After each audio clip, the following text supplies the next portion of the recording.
দিতে অনীহা, ধান সংগ্রহে লক্ষ্যমাত্রা পূরণ নিয়ে শঙ্কা। লক্ষ্মীপুরে রঙিন ফুলকপি বাঁধাকপি চাষে বাজিমাত, বাণিজ্যিক সফলতা লাভের আশা চাষিদের।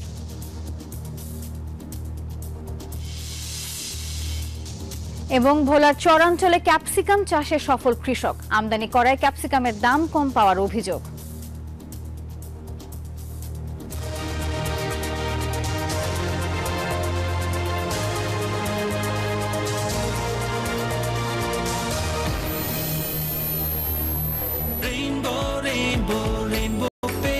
Rainbow Paints, the color of joy. News 24 এর নিয়মিত আয়োজন কৃষি সংবাদে আপনাদের স্বাগত জানাচ্ছি, আমি নাফিসা হক। এতক্ষণ দেখছিলেন সংবাদ শিরোনাম। শব্দের আরেক নাম, একদম ইউনিক স্ট্রাকচারাল ডিজাইনের কসমিক ডো। এর ওয়াল থিকনেস ও রিপ থিকনেস বেশি থাকা থেকে 50 বছরেরও বেশি। কসমিক ডো, নিশ্চিন্তে 50 বছর। জানাবো পুরো খবর। লক্ষ্মীপুরে বাণিজ্যিকভাবে চাষ করা হচ্ছে রঙিন ফুলকপি এবং বাঁধাকপি। উচ্চ মূল্যে বিক্রি করে হাসি ফুটেছে সদর উপজেলার চরমনসা গ্রামের কৃষক জামাল উদ্দিনের মুখে। তার দেখা দেখি অন্য কৃষকরাও স্বপ্ন দেখছেন রঙিন কপি চাষের। কৃষি বিভাগ বলছে পর্যায়ক্রমে কৃষকদের মাঝে ছড়িয়ে দেওয়া হবে অধিক পুষ্টিগুণ সমৃদ্ধ এই রঙিন কপি চাষ। সাইদুল ইসলাম পাভেলের তথ্য ছবিতে দেখুন ডেস্ক রিপোর্ট। রং বেরঙের বাহারি সব ফুলকপি আর বাঁধাকপি, কোনোটা হলুদ কোনোটা আবার বেগুনি, রয়েছে গোলাপি ও লাল রঙের কপিও। 20 শতক জমিতে সাদা কপির পাশাপাশি রঙিন ফুলকপি ও বাঁধাকপি চাষ করে ব্যাপক সাড়া ফেলেছেন লক্ষ্মীপুর সদরের ভবানীগঞ্জের চরমনসা গ্রামের কৃষক জামাল উদ্দিন। সাধারণ কপির চেয়ে সব রঙিন কপি সুস্বাদু ও পুষ্টিগুণে ভরপুর। দাম বেশি হলেও বাজারে চাহিদা রয়েছে ব্যাপক। মোটামুটি আল্লাহ দিলে হইছে, খারাপ হয় না। আমার মোটামুটি বেচা বিক্রি সাদাটা একটু কম হয়েছে আর কি, তারপরও আপনার এই রঙিলা কপিটার দিকে যায় মোটামুটি একটু আপনার টাকা পয়সা মোটামুটি আসতেছে। জামালের সফলতায় স্থানীয় অন্য কৃষকরাও আগ্রহী হয়ে উঠেছেন রঙিন কপি চাষে। লাভজনক আমরা দেখতেছি, আমরা ইনশাল্লাহ চেষ্টা করতেছি, আমরা আগামীতে ইনশাল্লাহ করার আগ্রহ আছে। এদিকে ভিন্ন ধর্মী এই কপি দেখতেও কিনতে তার খেতে ভিড় করেছেন ভোক্তারা। এই কপিটার চাহিদা বাজারে অনেক ভালো এবং এই কপি মানুষ খুব স্বাদ করেই খায়। রঙিন কপি উৎপাদনে আগ্রহীদেরকে পরামর্শ ও সহযোগিতা করে পাশে থাকার আশ্বাস কৃষি বিভাগের। তো আমরা কৃষকদেরকে প্রশিক্ষিত করছি এবং পাশাপাশি কৃষকদেরকে অনুপ্রাণিত করছি যাতে করে তারা এই পুষ্টিগুণ সমৃদ্ধ রঙিন বাঁধাকপি সহ অন্যান্য যেই সবজিগুলো বাজারে দাম বেশি থাকে সেই সবজিগুলো আবাদ করে। এসব কপি স্থানীয় বাজারে বিক্রি করে 1.5 লাখ টাকা আয়ের আশা জামাল উদ্দিনের। Desk report, news 24। এই যে আমার ব্যাংক আরএফএল গ্যাস স্টোভ, এর সায়েন্টিফিক নজল আর ব্রাশ বার্নার তাপকে সমানভাবে ছড়িয়ে খরচ বাঁচায় 25%। আরএফএল গ্যাস স্টোভ নিরাপদ ও গ্যাস সাশ্রয়ী। 304 ফুড গ্রেড স্টেইনলেস স্টিলে তৈরি, যা নিশ্চিত করে জংবিহীন সিঙ্কের আজীবন নিশ্চয়তা। আরএফএল কিচেন সিঙ্ক, স্বাস্থ্যকর কিচেনের চিরস্থায়ী সমাধান। হাটবাজারে ভালো দাম পাওয়ায় সরকারি খাদ্য গুদামে ধান দিতে চান না কৃষকরা। সরকারের নির্ধারিত দাম নিয়ে খুশি নন মিল মালিক এবং কৃষকেরা। নতুন করে দাম বাড়ানো হলেও লোকসানের কথা বলছেন তারা। আর এতে ধান সংগ্রহের লক্ষ্যমাত্রা পূরণ না হওয়ার শঙ্কা দেখছে কৃষি বিভাগ। প্রতিনিধিদের পাঠানো তথ্য ও চিত্র দেখুন ডেস্ক রিপোর্ট। চলতি মৌসুমে বগুড়ায় আমন ধান চাল সংগ্রহের লক্ষ্যমাত্রা ধরা হয় 48,512 মেট্রিক টন। চাল সংগ্রহ হয়েছে লক্ষ্যমাত্রার অর্ধেকের বেশি। উল্টো চিত্র ধান সংগ্রহে 33 টাকা কেজি দরে 12,610 মেট্রিক টন ধান কেনার লক্ষ্যমাত্রায় সংগ্রহ মাত্র 81 টন। প্রতি কেজি মোটা জাতের ধান 33 থেকে 37 টাকা দরে বিক্রি হয়েছে বাজারে। চিকন জাতের দাম আরো বেশি। আর মোটা চাল পাইকারি ও খুচরা বাজারে 52 থেকে 58 টাকা কেজিতে বিক্রি হচ্ছে। সরকার রেট দিচ্ছে 33 টাকা, আর হাটত লেজা পাচ্ছে আমি এখন মনে করেন যে 1400 1450। সরকারের যে রেট সেই রেটে মনে করেন আমাকে পড়তায় আসে না, সব জিনিসের দাম বেশি। একই চিত্র কুষ্টিয়াতেও কৃষকরা বলছেন সরকারের নির্ধারিত দামের চেয়ে খোলা বাজারে ধানের দাম বেশি, তাই সরকারকে ধান দিতে আগ্রহী নন তারা। এই বাজেটে যেই চাউল সরকারের চাউল বরাদ্দের যে রেটটা করা হয়েছে এটা আমাদের মানে 47 টাকা নির্ধারণে পোষাচ্ছে না। মিলের কস্টিং, লেবার কস্টিং সব মিলাই আসলে এইভাবে 47 টাকা করে চাল দিয়ে চাল মানে মিলারদের অনেক লস হয়ে যাচ্ছে। চালের দাম কেজিতে 2 টাকা বাড়িয়ে দিলেও চালকল মালিকরা আগ্রহী নন সরকারের গুদামে চাল দিতে।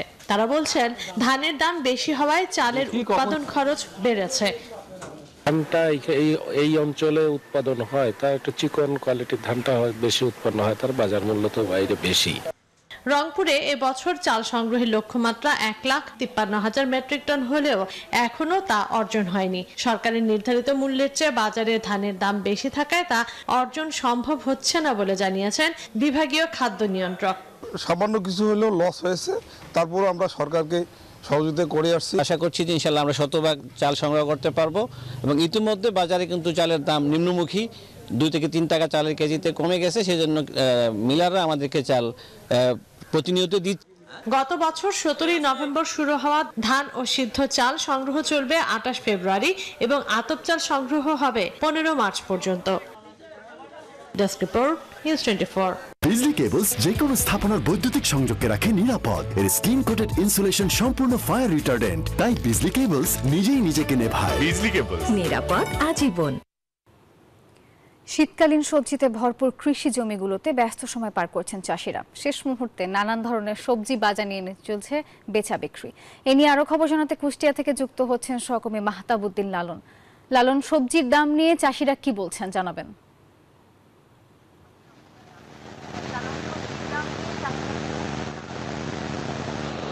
আফিচা, সবজির কিন্তু ভরা মৌসুম। শীতকালীন সব ধরনের সবজি কিন্তু আসলে ওঠা শুরু হয়েছে ক্ষেত থেকে। বাজারেও কিন্তু আসলে পর্যাপ্ত পরিমাণে সবজির সরবরাহ কিন্তু আমরা দেখছি। কিন্তু এই সবজির দাম নিয়ে কিন্তু আসলে চাষিদের মধ্যে মিশ্র প্রতিক্রিয়া দেখা দিয়েছে। কৃষকরা যেটি বলছেন যে আসলে যেহেতু চাষের খরচ বেড়েছে, সারের দাম বৃদ্ধি, মজুরি লেবার খরচ বৃদ্ধি সহ অন্যান্য যেসব কীটনাশক বা যেসব সরঞ্জামাদি রয়েছে, কৃষি সরঞ্জামাদি সবকিছুর খরচ কিন্তু বৃদ্ধি। ফলে এখন যে সবজিগুলো তারা মাঠ থেকে তুলছেন এবং বাজারে বিক্রি করছেন, সেই সবজির কিন্তু আসলে তারা চাহিদা মতো দাম পাচ্ছেন না। এমনকি আসলে তারা যেটি বলছেন যে তারা যে পরিমাণ টাকা খরচ করেছেন এই সবজি চাষের পিছনে, সেই চাষের বিনিয়োগকৃত টাকাও কিন্তু তারা আসলে ফেরত পাবেন না বলে তাদের দাবি। তারা বলছেন যে আসলে মৌসুমের শুরুতে সবজির দাম যেমনটি ছিল সেই জায়গাতে কিন্তু আসলে সবজির দামটি স্থির নেই। এখন কিন্তু আসলে অনেক কৃষকের সাথে আমি কথা বলেছি, তারা বলছেন যে ফুলকপি, বাঁধাকপি জাতীয় সবজিগুলো তারা আসলে মাঠ থেকে তুলছেনই না। কারণ হিসেবে তারা যেটি বলছেন যে আসলে 2 টাকা থেকে 3 টাকা, 4 টাকা, 5 টাকা কেজি এইগুলো বিক্রির ফলে কিন্তু তাদের মাঠ থেকে তোলার যে খরচ, সেই খরচটি কিন্তু তারা উঠাতে পারছেন না। ফলে কিন্তু তারা ব্যাপকভাবে ক্ষতিগ্রস্ত হচ্ছেন। এখন তাদের দাবি যেটি আসলে সরকারিভাবে যদি আসলে এই বাজারগুলো নিয়ন্ত্রণ করা সম্ভব হয়, কৃষি বিভাগ যদি এ ব্যাপারে আসলে কোনো উদ্যোগ গ্রহণ করে, তাহলে হয়তোবা তাদের এই ক্ষতির হাত থেকে কিছুটা রক্ষা পাওয়ার আসলে সুযোগ থাকবে। তাছাড়া কিন্তু আসলে তারা এই ক্ষতি কোনোভাবেই পুষিয়ে নিতে পারবেন না। তারা বলছেন যে আসলে চাষিদের আসলে অভিযোগ জানানোর জায়গা নেই, যার কারণে আসলে তারা অনেকটা অসহায় অবস্থার মধ্যে পড়েছেন। তাদের দাবি সরকারিভাবে যদি এই বাজারগুলো মনিটরিং করা হয়, যেহেতু কাঁচা বাজার, এটি সংরক্ষণের সুযোগ নেই, সেই ক্ষেত্রে তাদের দাবিটি হচ্ছে যে সবজির বাজারটি যাতে সরকারিভাবে নিয়ন্ত্রণ করা হয়। তো আসলে এই ছিল নাফিজা আমার কাছে কুষ্টিয়ার মাঠ থেকে আসলে সবজির সর্বশেষ খবরাখবর। লালন, ধন্যবাদ আপনাকে।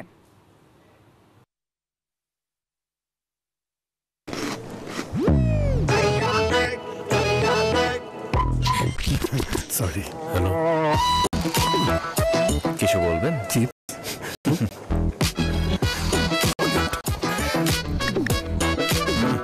বেশি ফাস্ট। বড় ভাই, উকি ঝুঁকি মারার অভ্যাসটা বদলান, 1 নম্বরে আসেন। লিমিটলেস ভিডিও প্যাকে ভিডিও দেখার 1 নম্বর এক্সপেরিয়েন্স। কৃষি সংবাদে নিচ্ছে একটি বিরতি, সঙ্গে থাকুন।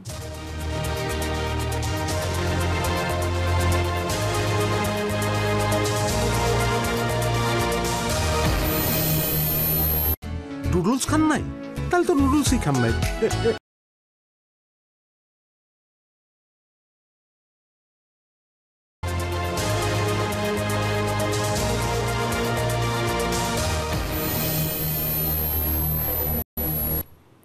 কৃষি সংবাদে আরো একবার স্বাগত। আমি এই চেয়ারে বসবো না। বাচ্চু ভাই, এই চেয়ারকে ভয় না। ডেন্টিস্টের নাও নতুন কোলগেট অ্যাক্টিভ সোল, যা দাঁতের সমস্যা শুরু হওয়া মাত্রই থামিয়ে দেয়। না থাকবে ব্যথা, না থাকবে ভয়। বাম্পার ফলন হলেও আলুর দাম না থাকায় আলু বিক্রি করতে পারছেন না নীলফামারীর চাষিরা। দর্শক এই নিয়ে বিস্তারিত জানিয়েছেন সহকর্মী আব্দুর রশিদ শাহ। নীলফামারীর পঞ্চম এলাকায়, এই এলাকায় হচ্ছে ব্যাপকভাবে আলু চাষ হয়েছে। যদি আপনাকে একটু ক্যামেরার মাধ্যমে দেখাই তাহলে আপনি দেখতে পাচ্ছেন যে যদিও বাম্পার ফলন করেছে এখানকার কৃষকরা, তবে দাম নিয়ে সংখ্যায় আছে কৃষকরা। তবে কৃষকরা দাবি করছে যে তাদের প্রতি বিঘায় 30 হতে 35,000 টাকা খরচ করেছে। তবে এই খরচের যে শঙ্কিত আছে, এই খরচ কখনো উঠবে না। তার কারণ হচ্ছে মাত্র 10 টাকা কেজি দরে আজকে বিক্রি করছে এক কৃষক। তবে কৃষকের সাথে আমার কথা হলে তিনি জানিয়েছেন যে হচ্ছে তাদের 10 টাকা যদিও বিক্রি করছে, তবে পাইকার অনেক সময় পাওয়া যাচ্ছে না। আলুর বয়স অলরেডি বেশি হয়ে গেছে এবং সময় মতো যদি আলুটা তুলতে না পারে তাহলে হচ্ছে এই সব কৃষক যে পরবর্তীতে যে আপনার চাষ করি আবাদ করবে, বড় সময় মতো যদি এই আলুটা তুলতে না পারে তাই পরবর্তী যে বড় চাষ হবে সেটি কিন্তু সময় মতন করতে পারবে না বলে এখানকার চাষিরা জানিয়েছেন। এই ছিল পঞ্চপুর থেকে সর্বশেষ সংবাদ। এলো instant milk powder happy cow, যেমন সাশ্রয়ী তেমনি পুষ্টিগুণে ভরপুর। আর এটা নিউজিল্যান্ডের গরুর দুধ। হ্যাপি কাউ, গরুর দুধের স্বাদ সবাই পাক। এ পর্যায়ে নিচ্ছে আরো একটি বিরতি, সঙ্গে থাকুন।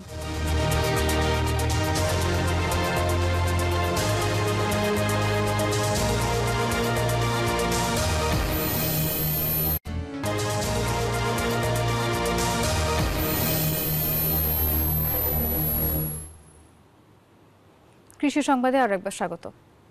ভোলার চরে বিদেশি সবজি ক্যাপসিকাম চাষে সফল হয়েছেন কৃষকরা। লাভ বেশি হওয়ায় অনেকেই ঝুঁকছেন ক্যাপসিকাম চাষে। যদিও আমদানি করায় ক্যাপসিকামের দাম কম পাচ্ছে বলে অভিযোগ রয়েছে। জুনু রায়হানার তথ্য চিত্রে দেখুন ডেস্ক রিপোর্ট। ব্যস্ত হাতে সবুজ ক্যাপসিকাম তুলছেন কৃষক। এবার ভালো ফলন হওয়ায় ব্যস্ততা যেন বেড়েছে আরো। কৃষকরা বলছেন মাটি এবং আবহাওয়া উপযোগী হওয়ায় ক্যাপসিকামের ফলন এবার ভালো হয়েছে। তবে ভারত থেকে আমদানি হওয়ায় বাজারে দাম কম পাচ্ছেন তারা। আমদানি নির্ভরতা কমিয়ে এই সবজি দেশেই চাষে সরকারি সাহায্য বাড়ানোর দাবি তাদের। কৃষি সম্প্রসারণ অধিদপ্তর বলছে কৃষকদের নিয়মিত পরামর্শ ও সহায়তা দেয়া হচ্ছে। আমাদের চলতি অর্থ বছরে আমাদের লক্ষ্যমাত্রা ছিল 75 হেক্টর, তা ইতিমধ্যে ছাড়িয়ে 89 হেক্টরে পৌঁছেছে। ইতিমধ্যে ফসল হারভেস্টিং শুরু হয়েছে, কৃষক ভালো ফসল পাচ্ছে এবং তাদের ভালো লাভ পাবে তাদের প্রত্যাশা। আমরা তাদের সাথে কথা বলেছি, কৃষি বিভাগ তাদের পাশে আছে, তাদেরকে কারিগরি পরামর্শ দিয়ে যাচ্ছে। উপসহকারী কৃষি কর্মকর্তারা তাদের সাথেই আছে। কৃষি বিভাগের তথ্য বলছে এই বছর 75 হেক্টর জমিতে মোট 1120 মেট্রিক টন ক্যাপসিকাম উৎপাদন হয়েছে। Desk report, news 24। চালের দাম বেশি হওয়ায় বোরো ধান চাষে আগ্রহ বাড়ছে রাজবাড়ী জেলার কৃষকদের মাঝে। বিস্তারিত জানাতে রাজবাড়ী থেকে যুক্ত হচ্ছেন সহকর্মী মিঠুন গোস্বামী। মিঠুন, ধান চাষে কৃষকরা কি বলছেন জানাবেন। ধন্যবাদ। আমরা কৃষকদের সঙ্গে কথা বলেছিলাম। রাজবাড়ী জেলার কৃষকরা বলছে যে চলতি মৌসুমে যেহেতু ধানের আবাদ তারা বেশি করছে, এর কারণ হিসাবে তারা বলছে যে সম্প্রতি কিন্তু চাউলের দাম বেশি, যার কারণে এবছর তারা বোরোর আবাদটি একটু বেশি করেছে। আমরা কৃষি বিভাগের সঙ্গে কথা বলেছিলাম। কৃষি বিভাগ বলছে যে চলতি মৌসুমে প্রায় 13,000 হেক্টর জমিতে বোরো ধানের আবাদ হচ্ছে, আর লক্ষ্যমাত্রা ধরা হয়েছে 38,000 মেট্রিক টন।